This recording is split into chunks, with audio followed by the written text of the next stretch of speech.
সময় মতোই দেয়া হবে স্থানীয় সরকারি নির্বাচন, জানিয়েছেন স্থানীয় সরকার মন্ত্রী ডক্টর মঈন খান। দায়িত্ব নেওয়ার পর প্রথম কর্মদিবসে সচিবালয়ে একথা জানান তিনি। আর নতুন তথ্যমন্ত্রী আন্দালিব রহমান পার্থ বলেছেন, গণমাধ্যম নিয়ন্ত্রণ নয়, বিধিবদ্ধ করতে চায় তার মন্ত্রণালয়। অন্যদিকে বিমানবহরে বোয়িং এয়ারক্রাফট যুক্ত হওয়ার খবর দিলেন পদোন্নতি পাওয়া বিমানমন্ত্রী রশিদুজ্জামান মিল্লাত। নগদ নিয়ে এলো হার না মানা হার অফার। সর্বনিম্ন 10,000 টাকা রেমিটেন্স নগদে পাঠালে থাকছে স্বর্ণের হার জেতার সুযোগ। বিএনপি সরকার দায়িত্ব নেওয়ার 6 মাসের মাথায় মন্ত্রিসভায় প্রথম রদবদল। যুক্ত হয়েছেন নতুন মন্ত্রী, প্রতিমন্ত্রী। নতুন দায়িত্ব পেয়েছেন কেউ কেউ। শুক্রবার শপথ নেওয়ার পর রবিবার প্রথম কর্মদিবসে সচিবালয়ে এলেন নতুন মন্ত্রী, প্রতিমন্ত্রীরা। দায়িত্ব বুঝে নেওয়ার পাশাপাশি নিজ নিজ দপ্তরের সাথে পরিচয় সেরে নেওয়া।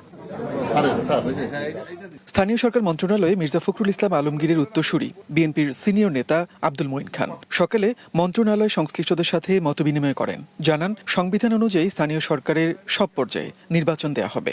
জনগণের ইচ্ছার প্রতিফলন ঘটানোর জন্যই আমরা 5টা স্তরে এখানে নির্বাচন, প্রত্যেকটি স্তরে নির্বাচন হবে এবং সত্যিকার অর্থে জনগণের প্রতিনিধিরা সেই নির্বাচনে নির্বাচিত হোক, এটাই আমাদের। প্রায় একই সময়ে দায়িত্ব বুঝে নেন নতুন তথ্য ও সম্প্রচার মন্ত্রী আন্দালিব রহমান পার্থ। সাংবাদিকদের জানান, আওয়ামী লীগ সরকার গণমাধ্যমের কণ্ঠরোধ করেছিল। আহ্বান জানান জুলাইকে ধারণ করার।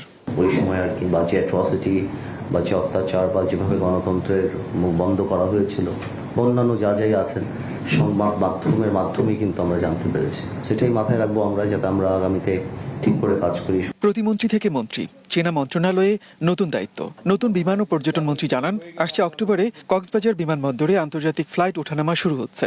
ডিসেম্বরে চালু হচ্ছে শাহজালাল আন্তর্জাতিক বিমানবন্দরের 3rd টার্মিনাল। জানান, আসছে বছর বিমানবহরে যুক্ত হচ্ছে বোয়িং এয়ারক্রাফট। আমরা অক্টোবরে ইনশাল্লাহ ইন্টারন্যাশনাল এয়ারপোর্ট হিসেবে কক্সবাজারকে ওপেন করব। পার্বত্য চট্টগ্রাম বিষয়ক নতুন মন্ত্রী সাচিং প্রোজেরিও প্রথম কর্মদিবসে নিজ দপ্তরের সবার সাথে মতবিনিময় করেন। বলেন, পার্বত্য চট্টগ্রামের শান্তি ও সম্প্রীতির জন্য তিনি কাজ করে যাবেন। এই লাল সবুজের পতাকাকে সামনে রেখে আমাদেরকে কমিটেড হয়ে কাজ করতে হবে। মনির মিল্লাত, ওয়ান নিউজ, ঢাকা।